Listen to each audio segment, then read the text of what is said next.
नमस्कार दोस्तों, स्वागत है आप सभी का एक बार फिर हमारे YouTube चैनल पर। अगर आप हमारे चैनल पर नए हैं और अभी तक हमारे चैनल को सब्सक्राइब नहीं किया है तो अवश्य सब्सक्राइब करें। दोस्तों, आज हम आपको बताएंगे व्यक्ति विशेष और हर व्यक्ति से जुड़ी एक सामान्य सी जानकारी, जिसे जानने के बाद आप भी अचंभित हो जाएंगे। अगर आप अपने जीवन में धन हानि का सामना कर रहे हैं, परिवार में कलह का सामना कर रहे हैं, तो उसका छोटा सा कारण है आपके नहाने की आदत। दोस्तों, इसी के बारे में हम आज आपको इस वीडियो में बताएंगे कि नहाने के तुरंत बाद व्यक्ति को भूलकर भी इन कामों को नहीं करना चाहिए, अन्यथा उनके घर में कंगाली और बर्बादी देखने को मिलती है। दोस्तों, इसका सीधा सीधा कारण होते हैं हम स्वयं कुछ ऐसी गलतियां करते हैं जिनकी वजह से हमें परेशानियों का सामना करना पड़ता है। दोस्तों, नहाना इंसान के लिए बहुत ही जरूरी होता है और हिंदू धर्म में जो व्यक्ति नित्य स्नान करता है उसे बहुत ही बड़ा पुण्य का भोगी माना जाता है। नहाना व्यक्ति के लिए जरूरी होता है। आमतौर पर व्यक्ति नहाने के लिए बाथरूम में पानी की बाल्टी भरता है और उससे वह व्यक्ति स्नान करता है। यह तो बहुत ही अच्छी आदत है, लेकिन कई लोग क्या करते हैं कि नहाने के बाद बाल्टी और जो नहाने की सामग्री होती है उसको यकायक ऐसे ही छोड़ देते हैं। बाल्टी में आधा जल भरकर ऐसे ही रख देते हैं। यह बहुत ही बुरी आदत है। नहाने के बाद बाल्टी को सीधा नहीं रखना चाहिए, उसे तुरंत ही उल्टा करके रखें।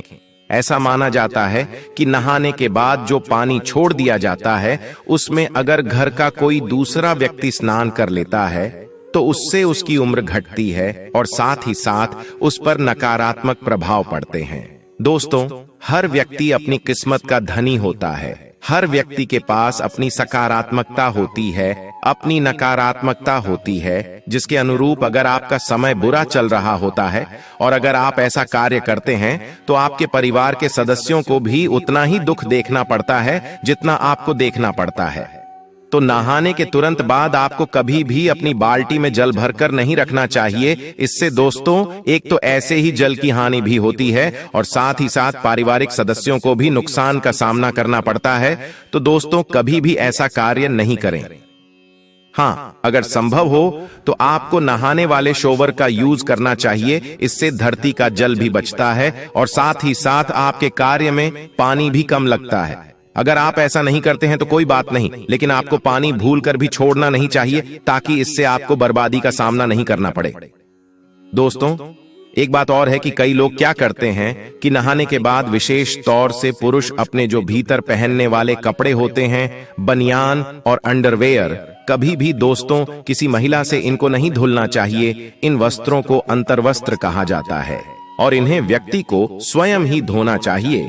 इसे वॉशरूम में ऐसे ही छोड़कर नहीं रखना चाहिए और विशेष तौर से रात्रि के समय तो इन्हें गीला करके भूलकर भी नहीं छोड़ना चाहिए।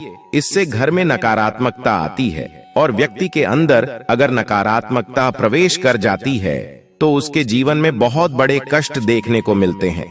तो दोस्तों, पुरुषों और महिलाओं को भी अपने अंतर्वस्त्र स्वयं ही धोने चाहिए। इसे किसी दूसरे व्यक्ति से नहीं धुलवाना चाहिए और इस बात का आपको विशेष ध्यान रखना चाहिए। अगली चीज की बात करें तो कई लोग क्या करते हैं कि नहाकर आने के तुरंत बाद में वह व्यक्ति अपने पैरों को धोते हैं।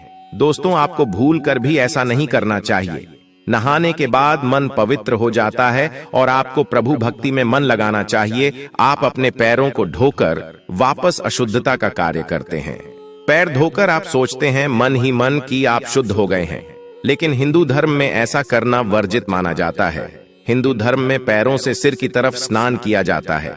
अगली चीज है कि नहाते समय व्यक्ति को भूलकर भी मौन होकर नहीं नहाना चाहिए। हिंदू धर्म में ऐसी परंपरा है कि नहाते समय मंत्रों का उच्चारण किया जाता है, हरि भजन का उच्चारण किया जाता है या मन ही मन कोई गाना गुनगुनाते हैं।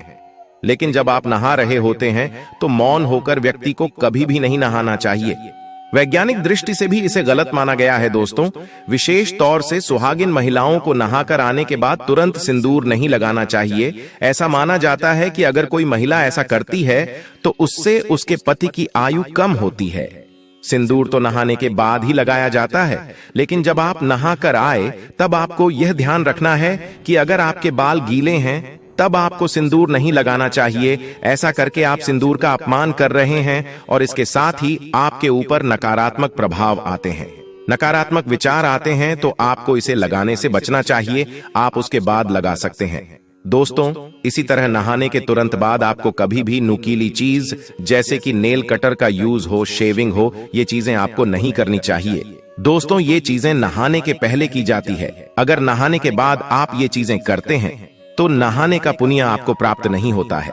कई लोग क्या करते हैं कि नहाने के तुरंत बाद अग्नि को स्पर्श कर लेते हैं। नहाने के तुरंत बाद भूखे पेट कभी भी अग्नि को स्पर्श नहीं किया जाता है। अग्नि को भोग लगाने के बाद ही अग्नि को स्पर्श किया जाता है। तो दोस्तों, जब भी महिलाएं और पुरुष चाहे कोई भी हो, नहाने के तुरंत बाद आप चूल्हे को कभी नहीं छुए। ग्रामीण इलाके में जो रहते हैं, गांव में जो रहते हैं, वो इस बात को बखूबी जानते हैं। तो आपको क्या करना है, कुछ भी एक दाना या आप फल भी खा सकते हैं। उसको खाकर उसके बाद आप चूल्हे को अग्निदेव को हाथ जोड़ने के बाद माता अन्नपूर्णा से प्रार्थना करने के बाद छू सकते हैं, ताकि आपके घर और परिवार के लिए सदैव वह कार्य मंगलमय हो। तो आपको नहाने के तुरंत बाद चूल्हे को छूना नहीं चाहिए। दोस्तों, कई महिलाएं क्या करती हैं कि नहाने के तुरंत बाद श्रृंगार कार्य करती है। दोस्तों, हिंदू शास्त्रों के अंदर इसे वर्जित माना गया है। आप कहेंगे कि श्रृंगार तो नहाने के बाद ही किया जाता है, तो आपकी बात बिल्कुल सही है। लेकिन नहाने के तुरंत बाद आपको सबसे पहले अपने बालों को सुखाना चाहिए, और अगर आपके खुले बाल है तो इसे आपको पहले बांध लेना चाहिए। दोस्तों, ऐसा माना जाता है कि खुले बालों में नकारात्मक शक्ति बहुत ही जल्द प्रवेश कर जाती है, और गीले बालों के साथ में नहीं, बल्कि आपको गीले बालों को सुखाकर ही आपके आगे भले कार्य करने चाहिए।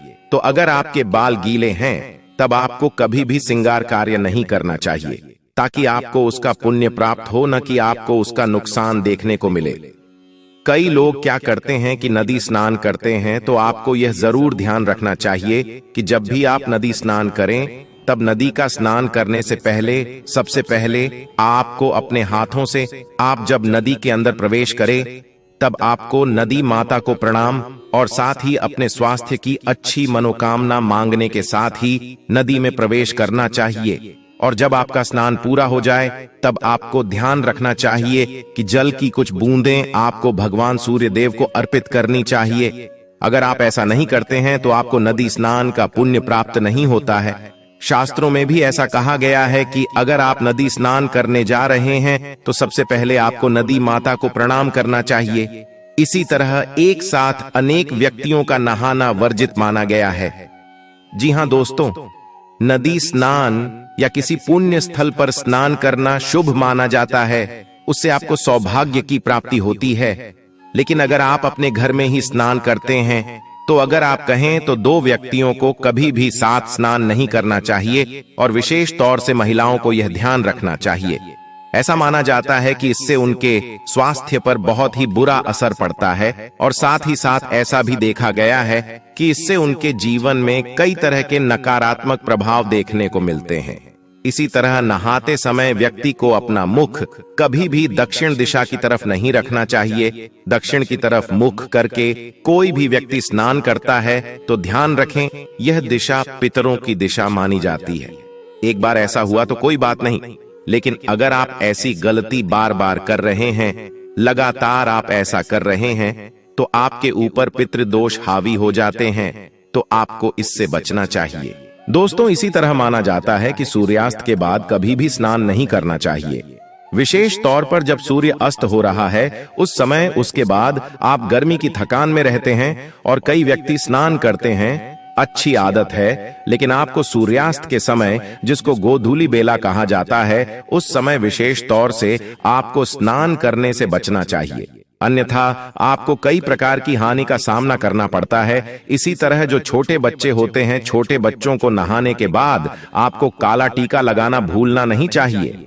ऐसा माना जाता है कि छोटे बच्चे देवात्मा होते हैं, उनके ऊपर उनके विकार नहीं होते हैं, जिसकी वजह से नकारात्मक शक्तियां उन पर बहुत जल्द हावी हो जाती हैं। तो आपको भूल कर भी उन्हें नहाने के बाद खुला नहीं रखना चाहिए, तुरंत बाद काला टीका लगा लेना चाहिए, ताकि उनको कभी भी बुरी शक्तियों का सामना न करना पड़े और बुरी शक्तियां उनको कभी भी परास्त नहीं कर पाए। आज के लिए बस इतना ही। तो दोस्तों, आपको यह जानकारी कैसी लगी हमें कमेंट में अवश्य बताएं, और कमेंट बॉक्स में जय मां लक्ष्मी अवश्य लिखें ताकि मां लक्ष्मी की कृपा आपके ऊपर सदा बनी रहे। वीडियो को लाइक करें, कमेंट करें और अपने दोस्तों के साथ भी शेयर करें। धन्यवाद।